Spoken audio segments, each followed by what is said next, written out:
วิถีชีวิตของชนเผ่าผู้ไทย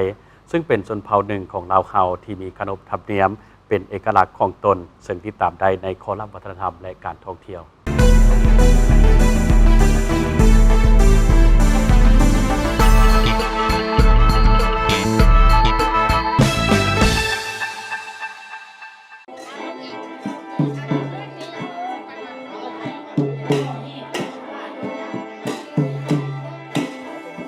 มาจากพาผู้ไทยเมืองวิรบุรีแขวงสวรรณเขต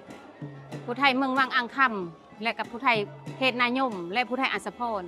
ที่จริงแล้วชนเผ่าผู้ไทยนี่กระจายกระจายอยู่หลายๆบ่อนเนาะโดยเฉพาะแล้วอยู่แขวงสวรรณเขตก็จะมีทุกๆเมืองแล้วก็อยู่แขวงคอมโมนหลังจากนั้นก็อยู่แขวงบริคำไส้สารวัตรและจำปาสักก็จะมีส่วนน้อยเนาะและส่วนหลายแม้นอยู่แขวงสวรรณเขตที่อาศัยมายาวนานแล้วหลายร้อยปีละหลังจากที่พวกเขาอพยพจากตอนเตอร์ของประเทศจีนแล้วลงมาอยู่ภาคกลางของประเทศลาวนี้ก็สร้างบ้านแปลงเมืองอยู่กับอาณาจักรล้านสางจนฮอดเป็นประเทศลาวในปัจจุบันนี้ที่มีแม้ยิ่งชนเผ่าผู้ไทยมีความสามารถด้วยการตำหุท่อไหมแล้วก็เล็งมอนมาแต่โบราณกาลเนาะปัจจุบันนี้ส่วนเครื่องแต่งกายสำหรับผู้ไทยก็คือเห็นอยู่ปัจจุบันนี้เนาะก็จะมีผ้าสโลงผ้าเข็นแล้วก็ผ้าดามผ้าห่มผ้าลายผ้าจ้องลายชนิดผ้าเนาะเพราะว่ามันมีความสำคัญต่อชีวิตประจำวันนะใช้แตกต่างกันเนาะมีความสำคัญต่อชีวิตของชนเผ่าผู้ไทยตั้งแต่มื้อเกิดจนฮอดมื้อตายก็ยังมีผ้ามีความสำคัญก็บ่งบอกถึงเอกลักษณ์เฉพาะของเผ่าผู้ไทยโดยเฉพาะลวดลายผ้าเนาะมันจะมีลายพันมหาลายนาคลายกาบแดดลายเบอร์บุญหรือลายอื่นๆนับแล้วกันลาย10กว่าลายเนาะที่เป็นเอกลักษณ์ของชนเผ่าผู้ไทยทางด้านสีสันแล้วก็ทางการรูปแบบการตั้มก็จะเป็นเอกลักษณ์เฉพาะเบิ่งเพราะเขาจะเบิ่งออกว่าเป็นเอกลักษณ์ของชนเผ่าผู้ไทยอาหารประจำผู้ไทยกินอยู่แต่ละมื้อเนาะก็มีเฉพาะก็แม่นแจ่วขี้สูบแกงบอนนิ่นอ้อมบอนแกงหนังควายแกงหนังควายนี่เสิร์ฟเข้าแล้วก็เสิร์ฟผักนางเลิศผักอีเลิศอันนั้นว่าซั่นๆอันนั้นอยู่ผู้ไทยอ่างค่ำหั่นได้งานดองแล้วแม่นแกงหนังควายอันนั้นแหละเป็นหลักแล้วก็ลาบควายธรรมดาแกงหนังควายต้องกินควายฮีดก็จะมีหลากหลายเมนูอาหารผู้ไทยเนาะก็คือมีทั้งแกงมีทั้งอ้อมมีทั้งลาบมีทั้งแจ่วมีทั้งของหวานก็คือประเภทของหวานข้าวต้มขนมที่เป็นข้าวต้มกับข้าวต้มเบอร์ขาข้าวต้มเบอร์แขมที่เป็นเอกลักษณ์ของคนผู้ไทยฮั่นนอกจากนั้นจะมีวัฒนธรรมการอยู่การคลั่มต่างๆที่เป็นชีวิตประจำวันของคนผู้ไทยนะก็จะมีหลายอย่างในวัฒนธรรมผู้ไทยถ้ามีโอกาสเนาะก็ยังคือไปเบิ่งสัมผัสได้บรรยากาศของคนผู้ไทยนะจะมีเครื่องดนตรีที่เป็นว่าอย่างนึงก็คล้ายๆกับคนลาวแต่ว่ามันจะมีเอกลักษณ์เฉพาะโดยเฉพาะทำนองดนตรีผู้ไทยเนาะก็คือลำผู้ไทยเครื่องดนตรีที่บ่งบอกถึงคนผู้ไทยได้แท้กับปี้ผู้ไทยเนาะแล้วก็ซอกระบังกระจับปี้แล้วก็รวมกันก็เป็นแคนที่เป็นวัฒนธรรม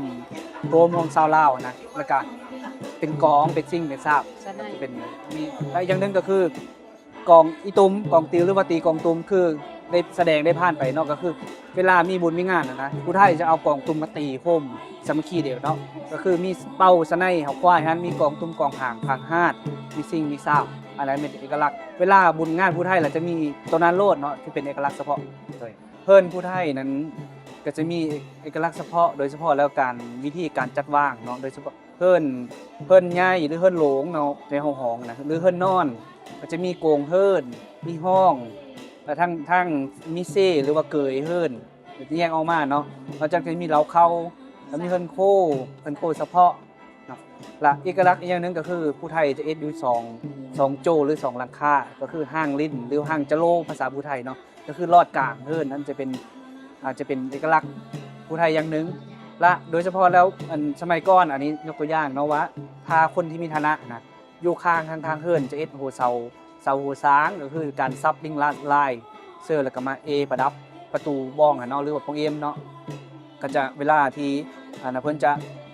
ไปเดินทางไปโดยสางนะสางจะมาเฮงเกยอยู่หั่นเนาะก็คือจะขึ้นหลังสางจะลงทางพันประตูปงเอ็มหั่นเนาะหรือว่าประตูบ้องภาษาผู้ไทยของเนาะก็จะลงทางนั้นอันนั้นเป็นเบิ่งเบาะฐานะ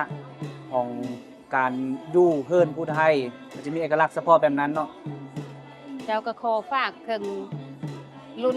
ลูกรุ่นหลานนี่แหละเนาะว่าจะให้ฮักเผ่าผู้ไทยแล้วก็นับถือฮิตของนี้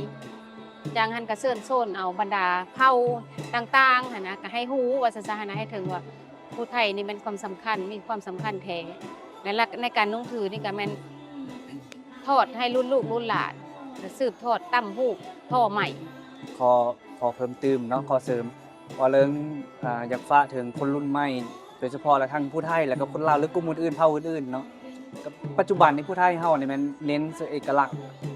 การอนุรักษ์ประเพณีวัฒนธรรมผู้ไทยโดยเฉพาะการนำของเมืองวิลาบุรีเป็นเพิ่มความสำคัญหลายในเรื่องนี้เนาะคือโดยเฉพาะที่เป็นวัยหนุ่มเป็นนักเรียนนักศึกษาปัจจุบันนี้ที่เห็นมาการแสดงนี้แม่นพวกเฮาได้ฝึกซ้อมเพื่อกับแล้วก็ถ่ายทอดให้กับนักเรียนนักศึกษาเพื่อเขาความสำคัญ โดยเฉพาะการแต่งกายเนาะการแสดงศิลปะวัฒนธรรมอันนี้บ่งบอกถึงเอกลักษณ์ประจำเผ่า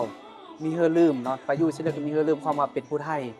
คนผู้ไทยอยู่หลายก็เพื่อพูดอยู่หลายๆบ่อนน่ะเนาะก็คือภูมิเจอความเป็นผู้ไทยแล้วก็คนรุ่นใหม่ก็ได้ศึกษาเห็นฮู้แล้วก็สืบทอด